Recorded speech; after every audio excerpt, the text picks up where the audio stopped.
60हून अधिक अंध बांधवांना पांढऱ्या काठ्यांचे वितरण। राष्ट्रीय दृष्टिहीन संघ महाराष्ट्र ही अंधांनी अंधांसाठी चालवलेली बिगर राजकीय सामाजिक संस्था असून गेल्या 47 वर्षांपासून राज्यभर अंध व्यक्तींच्या शिक्षण, रोजगार, स्वयंरोजगार, प्रशिक्षण आणि कला क्रीडा यासाठी कार्यरत आहे। या कार्याचा एक भाग म्हणून जिल्हा शाखा कोल्हापूर ही 2020 सालापासून स्थानिक अंध बंधू भगिनींसाठी सातत्याने कार्य करत आहे। याच पार्श्वभूमीवर 15 ऑक्टोबर हा जागतिक अंध दिन आणि पांढरी काठी दिन म्हणून साजरा करण्याचा उपक्रम राबवण्यात आला। त्याचे औचित्य साधून आज जिल्हा शाखा कोल्हापूरच्या वतीनं जनजागृती फेरी काढण्यात आली। तसंच यावेळी 60हून अधिक अंध व्यक्तींना पांढरी काठी वितरण करण्यात आलं।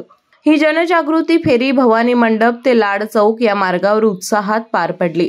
यानंतर लाड चौक येथील सुप्रभात सांस्कृतिक मंच सभागृहात पांढऱ्या काठ्यांचं वितरण आणि उपस्थितांसाठी भोजनाची व्यवस्था करण्यात आली।